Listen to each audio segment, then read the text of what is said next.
I don't think it's like a massive secret that I'm not the hugest fan of isekai. Like, I mention it pretty much every time I do a video relating to it. It's not my genre. I would prefer more just straight fantasy shows. And the kind of isekai I hate the most is one that are very video game like isekai that feel like they have a leveling system and menus and all this kind of a world that feels like it's an RPG, but it's a show. It just feels very clashing to me. Like, I enjoyed Rising of the Shield Hero for the most of it here, but one of the things that always bugged me about it was there's like a leveling system and there's like skill trees and stuff, and it just feels way too much like a video game and not like an actual fantasy story. And that just takes me out of the world, takes me out of the environment, and I don't enjoy it. It's not for me. Which I think has a lot to do with why I loved Trapped in a Dating Sim. The world of Otome games is tough for mobs, or as I'm gonna call it, Trapped in a Dating Sim. Trapped in a Dating Sim is an isekai. It's about this guy who binge plays an Otome game, taking days out of his life to just run through this game that he doesn't enjoy.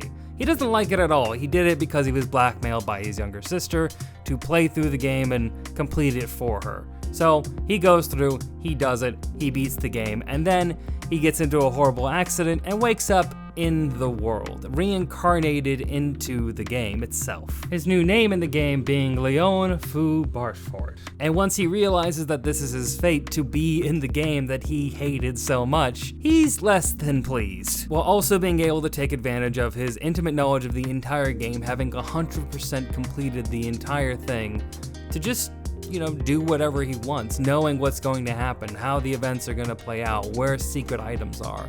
He's able to basically cheat. Leon's goal is to have a chill, well-off life, not getting involved with all the characters that he intensely despises. But that seems to be impossible, as he's constantly dragged into the events of the main story, partly due to his meddling and also because that someone else is in the game as well, someone who also seems to know a little bit more than they really should about how all of this functions. Now, what makes Trapped in a Dating Sim different than different kinds of anime where you're trapped in a game like, say, Sword Art Online or Overlord, is that unlike those games, this is not a massive open world RPG where you get to decide your own story.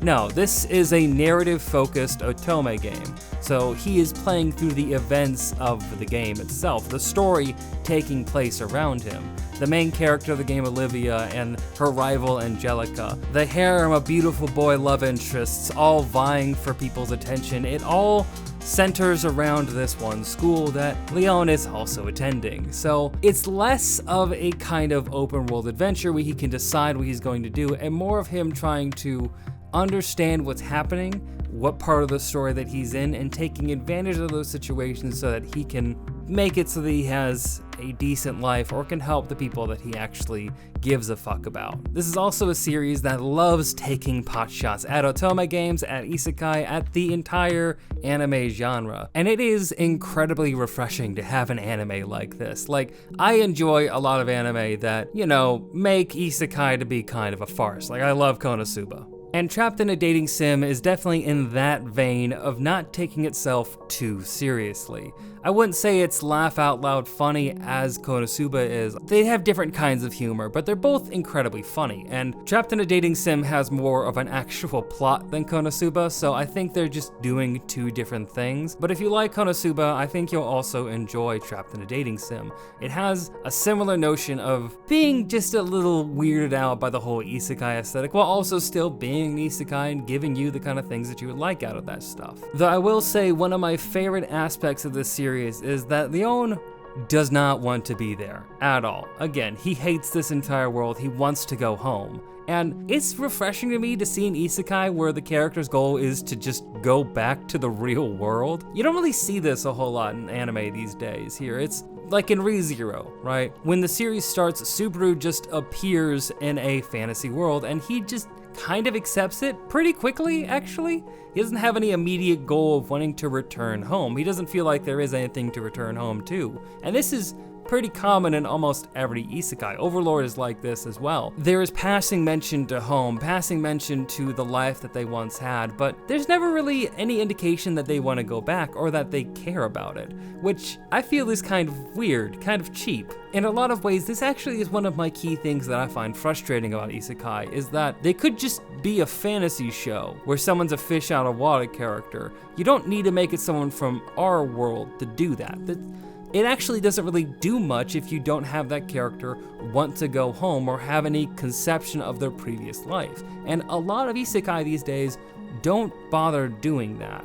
Now, there are some really good ones that do. Mushoku Tensei is one that does a really good job at that, even though it has other really glaring flaws. But there's rarely a reckoning of what the character was in the previous life, and it makes isekai just come off as, oh, it's like a fantasy show, but we didn't put that much effort into making a real, fold-out, fleshed-out fantasy world that's different than just generic fantasy RPG world, you know? And that always just, it's off-putting to me. But Trapped in a Dating Sim doesn't do that. The character makes mention to their life back home, makes mention that they don't want to be here, they do want to go home. They don't bring that up a whole lot here, but it is a stated fact that the main character wants to return home. And I think one of the best anime of this season that's out right now, while I'm, as of making this video, is Isekai Oji-san, which is about a man who at the age of 17 was sent into an isekai world and then 17 years later wakes up from his coma to be in the real world again after, waking up from his coma and trying to adjust to that life of being back in the normal world. While that show is also very comedy focused, very much lampooning different kinds of tropes and just doing weird things to people who were trapped in, a far off world, it is also this idea of coming back from isekai, it being another world that you travel from. And that conception, that point is crucial. That's what I think makes 90s isekai like Visions of Escaflowne or Inuyasha more interesting, is that Kagome wanted to go home. Kagome had a family, Kagome had friends, they had people they wanted to see again, and that was a point of contention, right? That was important to her. While it's fun to be in this far-off fantasy world, there is still people back home waiting for you. And the trend that isekai has been on for the last decade is that doesn't matter. And this is, I think, reflective of who they're appealing to, people who don't feel like they have anything in this world, who want to just leave this world and escape off to a fantasy land. But that rooting of that fantasy world back to your real life and the value that you have in your real life is something that is being lost, which is crucial to making isekai work. And this may seem like a tangent, but I think it's one of the reasons why I really enjoyed Trapped in an Isekai. Again, it could feel like a throwaway joke to some people, but I feel like that essence of him just not wanting to be there, of an isekai world not being bad, it's not like he's suffering in this world. He is rich, he's powerful, he can do whatever he wants, he has complete knowledge of what's going on here, but it's not really what he wants. He wants to be back home. Now, after all of that praise though, I do need to mention that this isn't perfect. The animation studio behind this, NG, is not one that I'm super familiar with. The only anime that they've done that I've heard about is Uzaki-chan Wants to Hang Out, which I haven't really seen. And the impression that I'm getting from it from Trapped in a Dating Sim is that they're a mid-range studio, kind of like a JC staff. They aren't showy. Their animation isn't going to blow your mind. It's not going to be MAPPA, it's not going to be Wit, it's not going to be Bones. They're going to do their job, they're going to adapt the anime for a reasonable price, and they aren't going to have scenes that are glaringly bad. It just isn't really super amazing. Like, there's no knock your socks off moment, there's no Sakuga to go, wow, what? I can't believe they did that.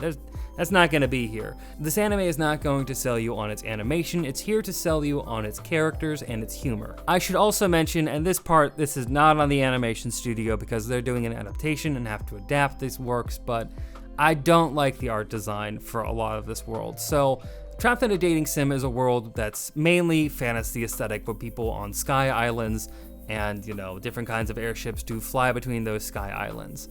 But there's also heavily mecha-infused iconography. A lot of the main character has a giant mecha and a giant airship that is very sci-fi. So it's a mixture of fantasy and sci-fi in a way that kind of feels like it's just kind of mishmashed together. I don't like the art style that much. I don't like the world that much, I think the world is a bit too cluttered.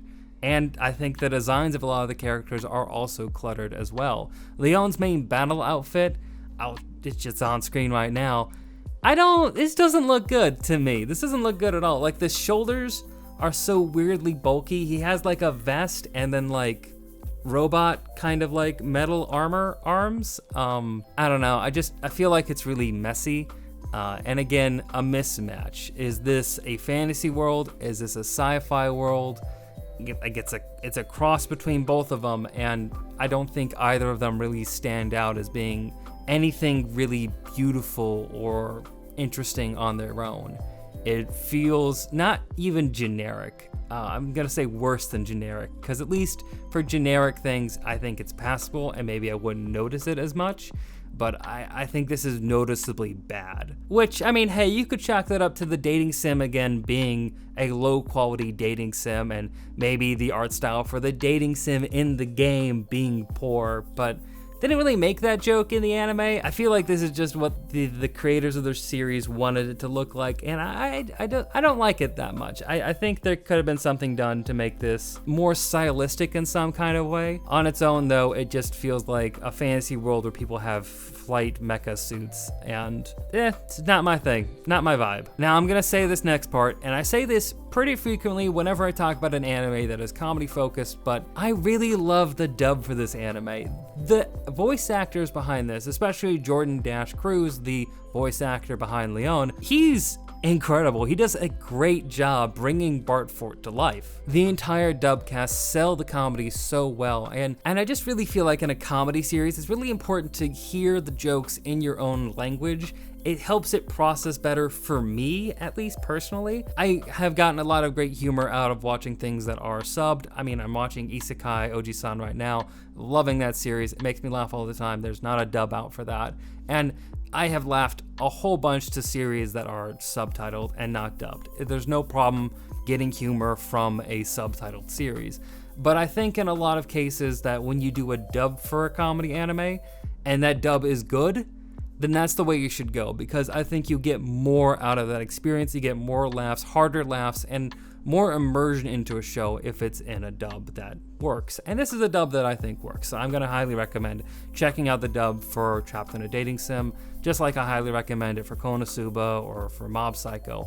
All of those series have great original Japanese voice casts, but also I just think that it's a more enjoyable experience to listen to it in English. So I'm gonna bring that out there. Up to you what you want to do with it. I know people are just really against dubs in general, but whatever. And yeah, I think that's about everything I have here for today. This is an anime I really enjoyed from last season. It's not one of the heavy hitters. It's not going to be one that I think people are going to look back on the years, but it's one that I really enjoyed and that I think people should give a shot to. Trapped in a Dating Sim is one of those anime that it's an isekai that does interesting things with the genre, that has made me realize things about isekai that have frustrated me and kind of give me more reasons of why I feel that frustration. So I thank it for that. I think it's really funny. I think it's really enjoyable. It's only 12 episodes, so give it a shot. I think you'll enjoy it. The dub's out. The dub is good. If you especially love Otome games, I think you'll absolutely get another layer of humor out of this, especially if you've had frustrating times with Otome games.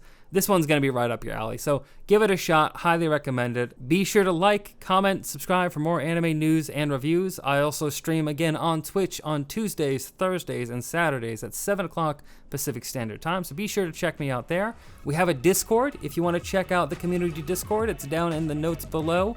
Highly recommend that. You can always recommend me new anime, put things in there you want me to react to. I've reacted to a lot of things on stream, so go ahead and do that. Thank you very much for watching this video, and I hope you have a great day, a great night, or whatever it is you're having. And stay rad.